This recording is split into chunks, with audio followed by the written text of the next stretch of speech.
Hi friends, வணக்கம். Welcome to Shanu சமையல். ரொம்பவே சுவையான ரொம்ப ஈஸியாக பண்ணக்கூடிய கடலைப்பருப்பு பாயசம் எப்படி பண்ணுறதுன்னு பார்க்கலாம். இந்த கப்பில் நான் 1 கப் அளவுக்கு கடலைப்பருப்பு எடுத்துருக்கேன். இது வந்து 1/3 கப்பு. இந்த ஸ்டாண்டர்ட் மெஷர்மெண்ட்டில் 1/3 கப் இருக்கு இல்லையா, அதில் 1 கப் அளவுக்கு கடலைப்பருப்பை எடுத்து நல்லா 2-3 தடவை கழுவிட்டு ஒரு 3 மணி நேரம் ஊற வச்சுக்கோங்க. 2லேருந்து 3 மணி நேரம் ஊற வச்சிங்கன்னா நல்லா அது சாஃப்டாக வேகிறதுக்கு ஈஸியாக இருக்கும். அடுத்து இந்த பேனில் 2 டேபிள் ஸ்பூன் அளவுக்கு நெய் சேர்த்து, நெய் நல்லா சூடானதும் இதில் சின்னதாக தேங்காய் வந்து வெட்டி வச்சுருக்கேன். கிட்டத்தட்ட இது ஒரு 3 டேபிள் ஸ்பூன் அளவுக்கு இருக்கும். அதை சேர்த்துட்டு அந்த நெய்லேயே நம்ம நல்லா வறுக்கணும்.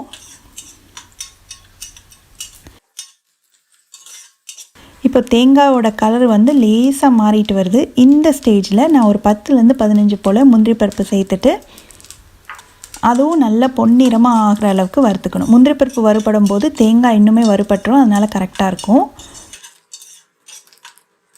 இப்போ பார்த்திங்கன்னா ரெண்டுமே நல்லா கோல்டன் ப்ரௌனாக வந்துடுச்சு. இதில் நெய்யெல்லாம் வடிச்சிட்டு நம்ம தனியாக எடுத்து வச்சிடலாம். ஏற்கனவே நம்ம ஊற வச்சுருக்கோம் இல்லையா, கடலைப்பருப்பில் உள்ள தண்ணியெல்லாம் நல்லா வடித்து எடுத்துக்கோங்க. இப்போது இந்த மீதி இருக்கிற நெய்லேயே அந்த கடலைப்பருப்பையும் சேர்த்து ஒரு 2-3 நிமிஷம் நல்லா அந்த நெய்யில் வதக்கிட்டு நம்ம பண்ணோம்னா பாயசம் இன்னுமே டேஸ்ட்டாக இருக்கும்.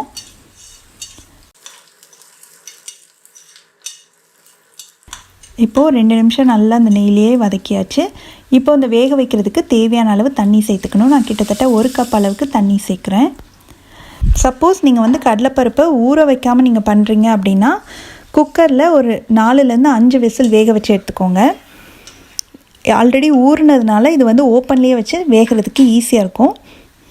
இப்போ பருப்பு நல்லா கொதிச்சிட்ருக்கு.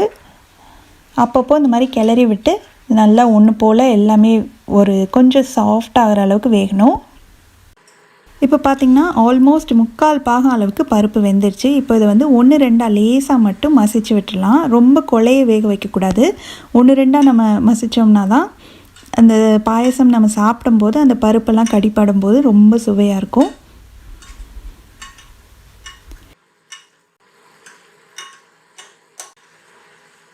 இப்போ இது கூட வந்து நான் 1 கப் அளவுக்கு தேங்காய் பால் சேர்க்குறேன். இந்த தேங்காய் பால் பார்த்திங்கன்னா 2வது 3வது தடவை எடுப்போம் இல்லையா, அந்த பால். ஃபஸ்ட்டு எடுத்த பாலை தனியாக எடுத்து வச்சுருக்கேன். 2வது 3வது பாலை இப்போ இதில் சேர்த்துடலாம். சேர்த்துட்டு இது நல்லா கலந்து விட்டு இது ஒரு 2லேருந்து 3 நிமிஷம் இருக்கட்டும். ஏன்னா பருப்பு ஆல்ரெடி ஆல்மோஸ்ட் வெந்துடுச்சு. 2-3 நிமிஷத்தில் இன்னுமே கரெக்டாக வெந்துடும். இப்போ வந்து நீங்கள் பருப்பு வேக வைக்கும்போது தண்ணி வந்து கொஞ்சம் கரெக்டாக சேர்க்கணும். ரொம்ப அதிகமாக சேர்த்துட்டிங்கன்னா பாயசத்தோட கன்சிஸ்டன்சி பார்த்திங்கன்னா ரொம்ப நீர்த்து போன மாதிரி ஆயிரும். அதனால் கரெக்டாக 1 கப் அந்த மாதிரி சேர்த்துக்கோங்க. தேவைப்பட்டால் கூட அப்புறமா கொஞ்சம் சேர்த்து வேக வச்சுக்கலாம். இப்போ பருப்பெல்லாம் நல்லா வெந்துருச்சு. இந்த ஸ்டேஜில் நம்ம எந்த கப்பில் பருப்பு எடுத்தோமோ அதே கப்லேயே பொடி பண்ண வெல்லம் அதையும் சேர்த்துடலாம். சுத்தமான வெல்லம்னா அப்படியே சேர்த்துக்கோங்க. சப்போஸ் வெல்லத்தில் வந்து கல் மண் அந்த மாதிரி இருக்கும்னு நீங்கள் நினச்சிங்கன்னா கொஞ்சமாக தண்ணி சேர்த்து அடுப்பில் வச்சு லேசாக அது நல்லா கரைஞ்சதும் வடிகட்டி இப்போ சேர்த்துக்கோங்க. நல்லா கலந்து விடணும். வெல்லம் எல்லாம் நல்லா கரைஞ்சிருச்சு. இப்போ இது ஒரு 2லேருந்து 3 நிமிஷம் மிதமான தீயில் வச்சு அப்படியே இது கொதிக்கட்டும். ஒரு 2-3 நிமிஷம் நல்லா கொதித்து வந்துடுச்சு. இப்போ கடைசியில் ஒரு 1/4 டீஸ்பூன் அளவுக்கு ஏலக்காய் தூள், முதல் தேங்காய் பால் எடுத்திருந்தோம் இல்லையா, அது வந்து நம்ம எந்த கப்பில் பருப்பு எடுத்தோமோ அதே கப்லேயே வந்து 2 கப் அளவுக்கு இருக்குது, அதை சேர்த்துக்கலாம். அப்புறம் நம்ம நெய்யில் வறுத்து வச்ச முந்திரி தேங்காய் இதையும் சேர்த்துடலாம். சேர்த்துட்டு நல்லா கலந்து விட்டுட்டு நம்ம திக்கான தேங்காய் பால் சேர்த்ததுக்கப்புறம் ரொம்ப நேரம் கொதிக்க வைக்க தேவையில்லை. ஜஸ்ட்டு லேசாக அது சூடாகி ஒரு கொதி வந்துச்சுன்னா நம்ம ஸ்டவ் ஆஃப் பண்ணிடலாம். கிட்டத்தட்ட 1 நிமிஷத்துக்கு மேலே வைக்க வேண்டாம். இப்போ அவ்வளோதான், ஸ்டவ் ஆஃப் பண்ணிவிட்டு நம்ம சர்வ் பண்ண வேண்டியது தான்.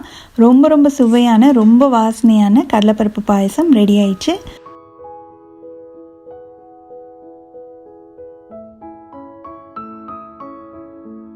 ரொம்பவே சுவையான ரொம்ப க்ரீமியாக இருக்கிற மாதிரி அவல் பாயாசம் எப்படி பண்ணுறதுன்னு பார்க்கலாம். ஒரு கடாய் சூடு பண்ணி அதில் 1 டீஸ்பூன் நெய் சேர்த்துக்கலாம். சூடானதுக்கு அப்புறமா அதில் ஒரு 10 முந்திரி பருப்பு சேர்த்து அது லேசாக கலர் மாறுற வரைக்கும் நம்ம வறுத்துக்கலாம். இது கூடவே 10 உலர்ந்த திராட்சையும் சேர்த்து அது நல்லா உப்பி வர வரைக்கும் நம்ம நெய்லேயே நல்லா வறுத்துக்கணும். இது கூடவே 2 டேபிள் ஸ்பூன் அளவுக்கு தேங்காய் துருவல் சேர்த்துட்டு அது லேசாக லைட் கோல்டன் ப்ரௌனாக மாறும்போது இந்த அளவுக்கு வறுத்து எடுத்து வச்சிடலாம் தனியாக. நான் ஒரு 1/4 கப் போல் அவல் எடுத்திருக்கேன். இதை வந்து வாஷ் பண்ணிக்கலாம். கொஞ்சமாக தண்ணி ஊற்றி உடனே கழுவி நல்ல தண்ணியெல்லாம் வடிகட்டி எடுத்து வச்சிடணும். அவல் ரெடியாக இருக்குது. பாயசம் செய்ய ஸ்டார்ட் பண்ணலாம். ஒரு பாத்திரத்தை சூடு பண்ணி அதில் 1 டீஸ்பூன் நெய் சேர்த்துட்டு நம்ம கழுவி வச்சுருக்கிற அவலையும் சேர்த்து நல்லா 1 நிமிஷம் போல் வதக்கி விட்டுடலாம். அந்த நெய்லேயே கொஞ்சம் நேரம் நல்லா வதக்கியாச்சு. இது கூட பால் சேர்க்கணும். நான் கிட்டத்தட்ட 600 ml கெட்டியான பால் சேர்க்குறேன். நல்ல காய்ச்சின பால் தான் இது. கெட்டியான பால் சேர்த்திங்கன்னா நல்ல க்ரீமியாக கிடைக்கும் பாயசம். நல்லா கலந்து விட்டுட்டு ஸ்டவ்வை மிதமான தீயிலே வச்சு ஒரு 5 நிமிஷம் நல்லா கொதிக்கட்டும் பால். அப்போ தான் அந்த அவல் நல்லா சாஃப்டாக வேகும். அப்பப்போ இந்த மாதிரி கிளறி விட்டுக்கோங்க. அவல் நல்லா வெந்துடுச்சு. இந்த ஸ்டேஜில் 3 டேபிள் ஸ்பூன் போல் சுகர் சேர்த்துக்கலாம். சேர்த்ததுக்கப்புறம் அது நல்லா கலந்து விட்டு அது கரையிற வரைக்கும் ஒரு 2-3 நிமிஷம் மிதமான தீயிலே வச்சு கிளறி விட்டுட்டே இருங்க. இப்போ சர்க்கரையெல்லாம் நல்லா கரைஞ்சிருச்சு. இப்போ நான் ஒரு 1/2 டீஸ்பூன் அளவுக்கு ஏலக்காய் தூள் சேர்க்குறேன். சேர்த்து நல்லா கலந்து விட்டலாம்.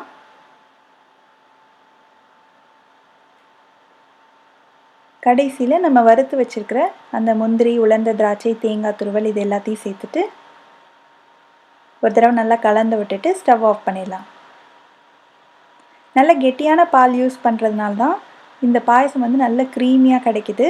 பாருங்கள் எவ்வளோ சூப்பராக, எவ்வளோ சிம்பிளாக ஒரு டேஸ்டியான அவல் பாயசம் ரெடி பண்ணிட்டோம்.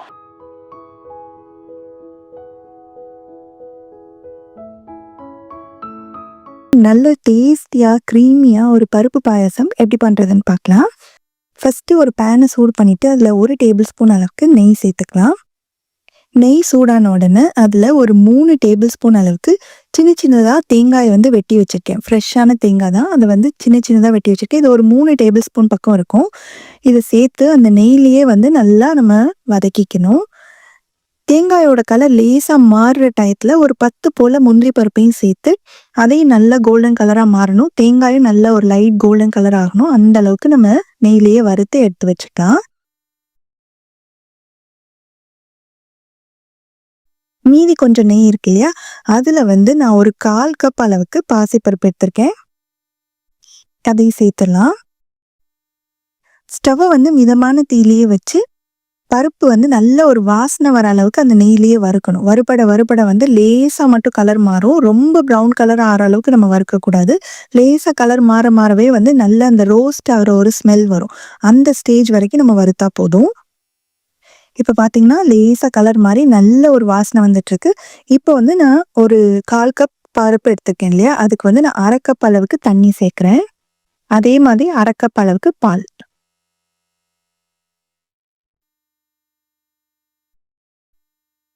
இப்போ இது நல்லா கலந்து விட்டுறலாம். நீங்கள் ஓப்பனில் குக் பண்ண வேண்டாம் அப்படின்னு நினச்சிங்கன்னா இதே மெத்தடை நீங்கள் ப்ரெஷர் குக்கர்லேயும் பண்ணலாம். ப்ரெஷர் குக்கரில் பண்ணுறீங்க அப்படின்னா நீங்கள் வந்து நல்லா கலந்து விட்டுட்டு ஸ்டீம் வந்ததுக்கப்புறமா வெயிட் போட்டுட்டு ஸ்டவ்வை சிம்மில் வச்சு ஒரு 4லேருந்து 5 நிமிஷம் வேக வச்சு எடுத்திங்கன்னா கரெக்டாக இருக்கும். இது அப்பப்போ கலந்து விட்டு நல்லா அந்த பருப்பு வந்து ஓரளவுக்கு சாஃப்ட் ஆகணும். அந்த அளவுக்கு நம்ம இதை குக் பண்ணிக்கணும். இப்போ பார்த்தீங்கன்னா ஆல்மோஸ்ட் 3/4 பாகம் அளவுக்கு வந்து பருப்பு வெந்துருச்சு. நம்ம சேர்த்துருந்த பால் தண்ணியுமே வந்து வத்திருக்கு பாருங்க. 1/4 கப் சேர்க்கும் போதே வந்து நம்மளுக்கு குவான்டிட்டி கொஞ்சம் நிறைய வந்துடும். பருப்பு வேக வந்து குவான்டிட்டி அதிகமாகும். அதனால உங்களுக்கு எந்த அளவு வேணுமோ அந்த அளவுக்கு நீங்கள் பருப்போட அளவு சேர்த்துக்கோங்க. இப்போ வந்து நல்லா கொஞ்சம் அழுத்தி ப்ரெஸ் பண்ணாதான் மசிகிற மாதிரி இருக்கு. இன்னும் கொஞ்சம் நேரம் ஒரு 3-4 நிமிஷம் இருந்ததுன்னா கரெக்டாக வந்து சாஃப்டாக வெந்துடும்.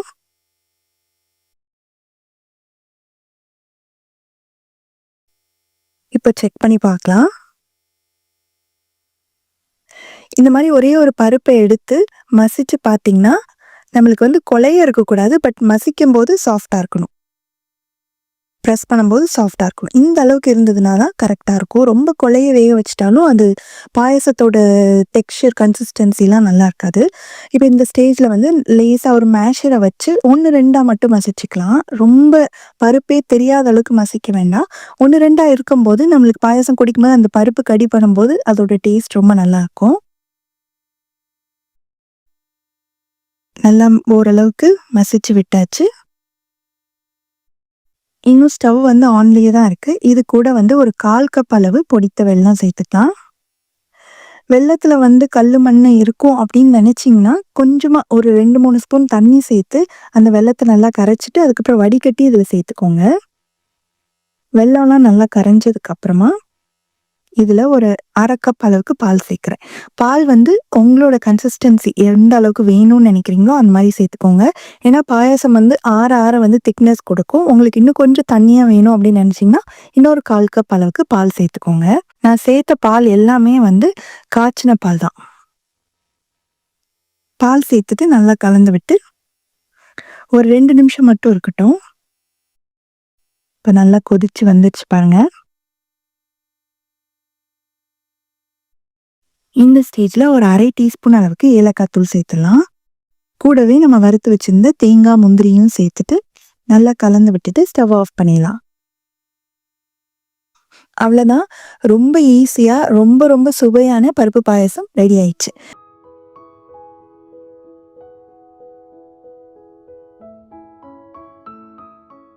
ரொம்ப ரொம்ப ஹெல்தியான டேஸ்டியான கேரட் பாயசம் எப்படி பண்ணுறதுன்னு பார்க்கலாம்.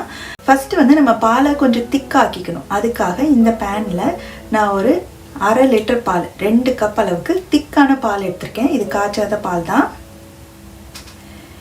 இப்போ இந்த பாலை வந்து மிதமான தீயிலே வச்சு நல்லா அது கொஞ்சம் திக்காய் வரணும். அந்த அளவுக்கு இருக்கட்டும்.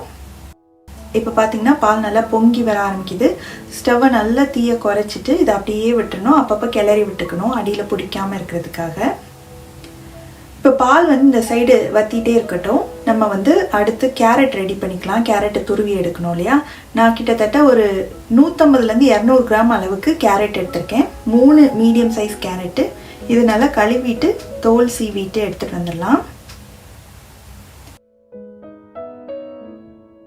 2 நுனியும் கட் பண்ணி எடுத்துட்டேன். தோல் சீவினதுக்கு அப்புறமா நல்லா இந்த மாதிரி பெரிய துருவலாக இருக்கிற துருவியில் நம்ம துருவிக்கலாம் கேரட்டை.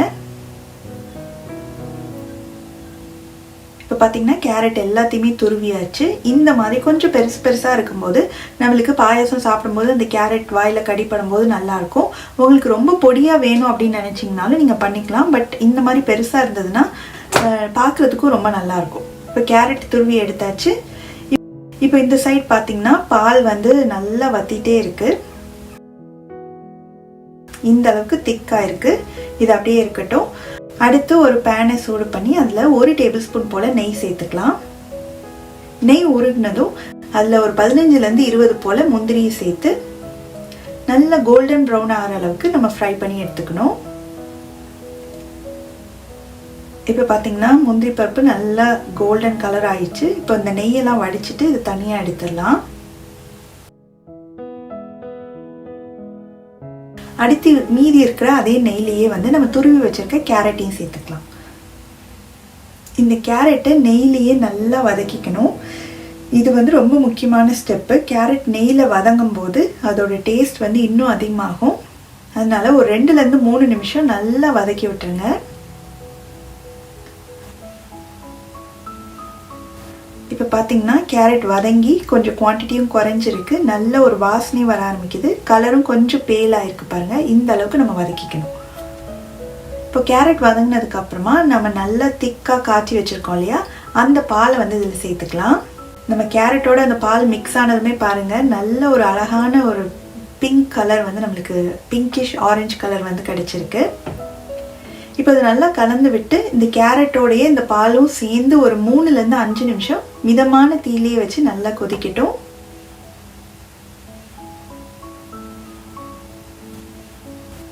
இப்போ கிட்டத்தட்ட ஒரு 4 நிமிஷம் ஆயிடுச்சு. நம்ம சுகர் சேர்க்கணும். நான் எடுத்த 1/2 லிட்டர் பாலுக்கு வந்து 1/4 கப் அளவுக்கு சுகர் சேர்க்குறேன். உங்களுக்கு இனிப்பு கொஞ்சம் அதிகமாக வேணும் அப்படின்னு நினச்சிங்கன்னா எக்ஸ்ட்ரா ஒரு 1 ஸ்பூனோ 2 ஸ்பூனோ சேர்த்துக்கோங்க. 1/4 கப் அளவுக்கு சேர்த்திங்கன்னா கரெக்டாக இருக்கும். இது சேர்த்துட்டு இதை நல்லா கலந்து விட்டணும். சுகர் சேர்த்ததுக்கப்புறமா ரொம்ப நேரம் அடுப்பில் வைக்கணும் அவசியம் இல்லை. ஏன்னா பாலும் வந்து நல்லா நம்ம வத்த வச்சுட்டோம். கேரட்டையுமே வந்து நல்லா நெய்யில் வதக்குனதுனால ரொம்ப நேரம் ஆகாது.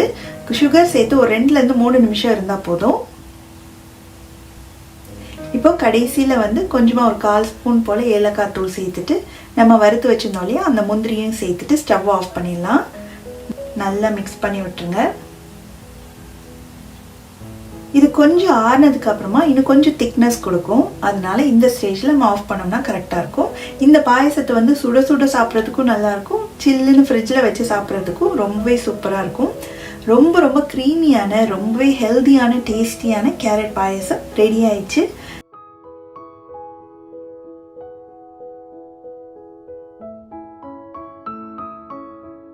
சுவையான க்ரீமியான சேமியா பால் பாயசம் எப்படி பண்ணுறதுன்னு பார்க்கலாம். அதுக்கு ஒரு பேனை சூடு பண்ணி அதில் 2 டேபிள் ஸ்பூன் நெய் சேர்த்துக்கலாம். நெய் சூடானதுக்கு அப்புறமா ஒரு 15 முந்திரி பருப்பை சேர்த்து லேசாக கலர் மாறுற வரைக்கும் அது நல்லா வறுத்துக்கணும். இது கூடவே 1 டேபிள் ஸ்பூன் அளவுக்கு உலர்ந்த திராட்சையும் சேர்த்து அதுவும் நல்லா உப்பி வர வரைக்கும் வறுத்துக்கலாம். இந்த அளவுக்கு வறுபட்டதும் இதை தனியாக எடுத்து ஒரு பவுலில் வச்சிடலாம். மீதி இருக்கிற நெய்லேயே வந்து 1/2 கப் அளவு சேமியா சேர்த்துடலாம். ஸ்டவ்வை மிதமான தீயிலேயே வச்சு இது நல்லா வந்து 1 நிமிஷம் பக்கம் வறுத்துக்கணும். கைவிடாமல் இந்த மாதிரி வறுத்துட்டே இருக்கணும். அப்போ தான் எல்லா சேமியாவும் ஒன்று போல் வறுப்படும். இப்போ நல்ல ஒரு வாசனையும் வர ஆரம்பிக்குது. சேமியாவும் நல்லா வறுபட்டுச்சு. கருகிராமல் பார்த்துக்கோங்க. இந்த அளவுக்கு இருக்கணும். இப்போது இது கூட 1/2 லிட்டர் அளவுக்கு காய்ச்சின பால் சேர்த்துக்கலாம். ஃபுல் ஃபேட் மில்க் சேர்த்திங்கன்னா நல்ல க்ரீமியாக வரும் பாயாசம். பால் சேர்த்த உடனே ஸ்டவ்வை மிதமான தீயிலேயே வச்சு இதை நல்லா கலந்து விட்டு அந்த சேமியா அந்த பால்லையே நல்லா வேகணும். குறைவான தீயில வச்சு நம்ம குக் பண்ணோம்னா அந்த பாலும் கொஞ்சம் வற்றி சேமியாவும் வேகும்போது நல்ல க்ரீமியாக சூப்பர் டேஸ்ட்டாக இருக்கும் பாயாசம். இப்போ பார்த்திங்கன்னா சேமியா நல்லா வெந்துருச்சு. இந்த அளவுக்கு நல்ல சாஃப்டாக வெந்ததுக்கு அப்புறமா தான் நம்ம சுகர் சேர்க்கணும். நான் இந்த அளவு பாலுக்கு வந்து 3 டேபிள் ஸ்பூன் சேர்க்குறேன். உங்களுக்கு சுகரோட அளவு அதிகமாக வேணும்னா நீங்கள் இன்னும் கொஞ்சம் அதிகமாக சேர்த்துக்கலாம். இப்போ சேர்த்ததுக்கப்புறமா இது நல்லா கலந்து விட்டுறணும். ஃபஸ்ட்டு நம்ம சேர்த்த சர்க்கரையெல்லாம் நல்லா கரையணும். அதுக்கப்புறமா ஒரு 2 நிமிஷம் நல்லா கொதிக்க விடலாம்.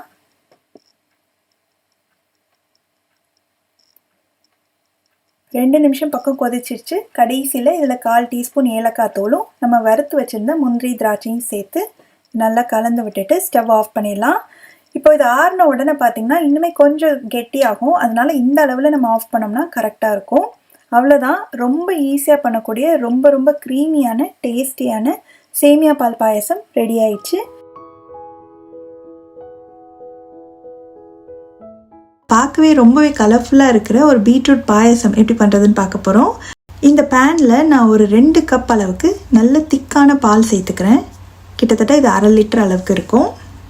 இது நல்லா கொதித்து பொங்கி வந்ததுக்கப்புறமா ஸ்டவ்வை நல்லா சிம்மில் வச்சுட்டு ஒரு 10லேருந்து 15 நிமிஷமாவது பால் நல்லா கொதிக்கணும். பால் வந்து கொஞ்சம் திக்காச்சுன்னா பாயசம் நல்லா க்ரீமியாக டேஸ்டியாக இருக்கும். நம்ம இதுக்கு வந்து எக்ஸ்ட்ரா மில்க் மெய்டு எதுவுமே சேர்க்கணுன்ற அவசியம் இல்லை. பாலை மட்டும் கொஞ்சம் திக்காக காய்ச்சிட்டோம்னாலே அந்த பாயசம் ரொம்ப சூப்பராக இருக்கும். இப்போ பார்த்திங்கன்னா பால் நல்லா திக்காயிடுச்சு. அடுத்து இந்த பேனில் ஒரு டேபிள் ஸ்பூன் அளவுக்கு நெய் சேர்த்துக்கலாம். நெய் உருகினதும் இதில் ஒரு 15லேருந்து 20 போல் முந்திரி சேர்த்து நல்லா கோல்டன் ப்ரௌன் ஆறினதுக்கப்புறமா அந்த நெய்யெல்லாம் வடிச்சிட்டு இது தனியாக ஒரு குட்டி பவுலில் மாற்றி வச்சுக்கலாம். இதுலேயே நான் 1 கப் அளவுக்கு பீட்ரூட்டை துருவி வச்சுருக்கேன். இந்த நெய்யில் சேர்த்து நல்லா ஒரு 5லேருந்து 7 நிமிஷம் அந்த பீட்ரூட்டோட பச்சை வாசனை போகிற அளவுக்கு இது வதக்கிக்கணும். இது ரொம்ப முக்கியமான ஸ்டெப்பு. பீட்ரூட்டை வந்து நல்லா அந்த நெய்யிலே வதக்கணும்னா தான் பாயசம் வந்து நல்லாயிருக்கும். பீட்ரூட் வதங்க அதுலேருந்து கொஞ்சம் தண்ணி விட ஆரம்பிக்கும். நீங்கள் கண்டினியூஸாக கொஞ்சம் நேரம் வதக்கிட்டே இருங்க. நல்லா அதோட பச்சை வாசனை போய் அந்த பீட்ரூட் அந்த நெய்யில் வதங்கின ஒரு ஃப்ளேவர் வந்து வர ஆரம்பிக்கும். அந்த அளவுக்கு நம்ம வதக்கிக்கணும். இப்போ பார்த்திங்கன்னா பாலுமே நல்லா திக்காயிடுச்சு. நம்ம இந்த வதக்கியிருக்கிற பீட்ரூட்டில் இந்த பாலை சேர்த்துக்கலாம். ஸ்டவ்வை நல்லா குறைச்சி தீய வச்சுட்டு ஒரு 3 நிமிஷமாவது நல்லா அந்த பீட்ரூட்டும் பாலும் சேர்ந்து கொதிக்கணும். பீட்ரூட் வந்து ஆல்மோஸ்ட் நல்லா வதங்கிடுச்சு. அதனால் ரொம்ப நேரம் தேவைப்படாது. கொஞ்சம் நேரம் கொதிச்சதுன்னா போதும். இப்போ ஒரு 3 நிமிஷம் பக்கம் ஆயிடுச்சு. இந்த ஸ்டேஜில் வந்து சுகர் சேர்த்துக்கலாம். பீட்ரூட்டில் ஆல்ரெடி நிறைய ஸ்வீட்னஸ் இருக்கும். அதனால் சுகர் வந்து நீங்கள் வேணும்னா இன்னுமே குறைச்சி கூட சேர்த்துக்கோங்க. நான் ஒரு 1/4 கப் அளவுக்கு சேர்க்குறேன். சேர்த்து நல்லா கலந்து விட்டு ஒரு 2 நிமிஷம் மட்டும் இருந்தால் போதும். நம்ம ஆல்ரெடி பாலை நல்லா திக்காக காய்ச்சிருக்கோம், பீட்ரூட்டையும் நல்லா வதக்கியிருக்கோம். அப்படின்றதுனால ரொம்ப நேரம் எல்லாம் சேர்ந்து கொதிக்கணும் அப்படின்ற அவசியம் இல்லை. பொதுவாக சர்க்கரை சேர்த்ததுக்கப்புறமா ரொம்ப நேரம் கொதிக்க வைக்க வேண்டாம். இப்போ 2 நிமிஷம் ஆயிடுச்சு. இதில் வந்து ஒரு 1/4 ஸ்பூன் அளவுக்கு ஏலக்காய் தூள் சேர்த்துட்டு நம்ம வறுத்து வச்சிருந்தோம் இல்லையா, அந்த முந்திரியும் சேர்த்து நல்லா கலந்து விட்டுட்டு ஸ்டவ் ஆஃப் பண்ணிடலாம். நல்ல கலர்ஃபுல்லாக சூப்பர் க்ரீமியான பீட்ரூட் பாயசம் ரெடி ஆயிடுச்சு. இந்த பாயசத்தை வந்து நீங்கள் சூடாகவும் சர்வ் பண்ணலாம், அப்படி இல்லாட்டி ஒரு ஃப்ரிட்ஜில் ஒரு 2 மணி நேரம் வச்சுட்டு சில்லுன்னு சர்வ் பண்ணுறதுக்கும் ரொம்ப ரொம்ப நல்லாயிருக்கும்.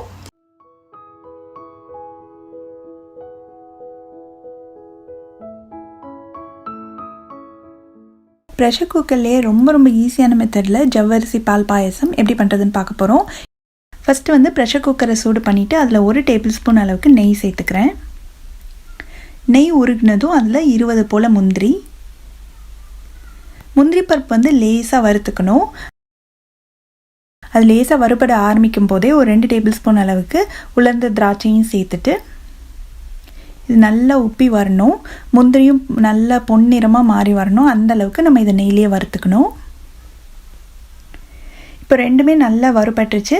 இந்த நெய்யெல்லாம் வடிச்சிட்டு இதை தனியாக எடுத்து வச்சிடலாம். இப்போ ஸ்டவ்வை நல்லா சிம்மில் வச்சுட்டு மீதி இருக்கிற நெய்லேயே ஒரு 1/4 கப் அளவுக்கு ஜவ்வரிசி சேர்த்துக்கிறேன். ஸ்டவ்வை நல்லா சிம்லேயே வச்சு இந்த நெய்லேயே ஒரு 2 நிமிஷம் மட்டும் நம்ம இதை நல்லா வறுக்கணும். வறுக்கும் போதே வந்து ஜவ்வரிசி நல்லா பொரிய ஆரம்பிக்கும். கருகிராமல் மட்டும் பார்த்துக்கோங்க. அதனால் அடுப்பு வந்து நல்லா குறைச்சி வச்சுட்டு அதுக்கப்புறம் இதை பண்ணணும். இப்போ ஓரளவுக்கு நல்லா பொரிஞ்சு வந்துருச்சு. இந்த ஸ்டேஜில் நான் 1 கப் அளவுக்கு தண்ணி சேர்க்குறேன். இதை மூடி வச்சுட்டு ஸ்டீம் வந்ததுக்கப்புறமா வெயிட் போட்டு 4லேருந்து 5 விசில் வேக வச்சு எடுத்துக்கலாம். இப்போ 5 விசில் வந்து ஸ்டவ்வெல்லாம் ஆஃப் பண்ணியாச்சு. ப்ரெஷர்லாம் போயிடுச்சு. திறந்து பார்க்கலாம்.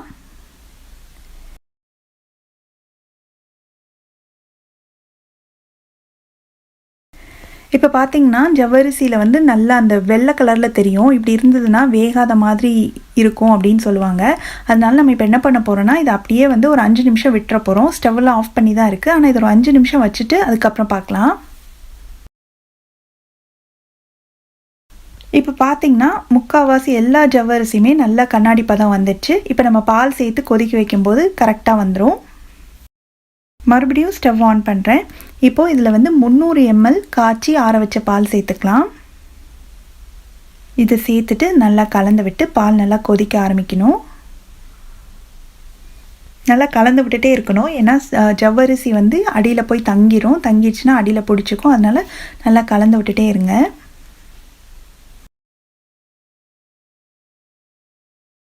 இப்போ பால் நல்லா கொதிக்க ஆரம்பிச்சிச்சு. இதில் வந்து ஒரு 1/4 கப் அளவுக்கு சுகர் சேர்த்துக்கலாம்.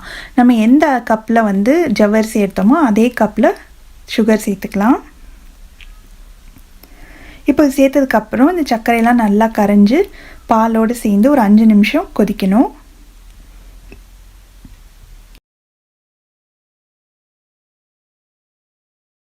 இப்போ 5 நிமிஷம் ஆச்சு. பாயசத்தோட கன்சிஸ்டன்சி இந்த மாதிரி இருக்குது. கொஞ்சம் ஆறுச்சுன்னா இன்னும் கொஞ்சம் மட்டும் கெட்டிப்படும். அதனால் உங்களுக்கு எந்த அளவுக்கு கன்சிஸ்டன்சி வேணுமோ அந்த அளவுக்கு நீங்கள் கொஞ்சம் பால் வேணுன்னா அதிகமாக சேர்த்துக்கோங்க. கடைசியில் வந்து இதில் ஒரு 1/4 டீஸ்பூன் ஏலக்காய் தூள், கூடவே நம்ம வறுத்து வச்சுருந்த முந்திரி உலர்ந்த திராட்சையும் சேர்த்துட்டு நல்லா கலந்து விட்டுட்டு ஸ்டவ் ஆஃப் பண்ணிடலாம். அவ்வளோதான். டக்குன்னு ஒரு 10 நிமிஷத்தில் ஜவ்வரிசி எதுவும் ஊற வைக்காமல் ரொம்ப ரொம்ப சுவையான ஜவ்வரிசி பால் பாயசம் ரெடி பண்ணிட்டோம்.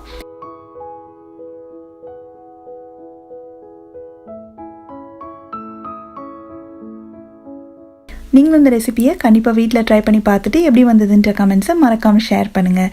தேங்க்ஸ் ஃபார் வாட்சிங்.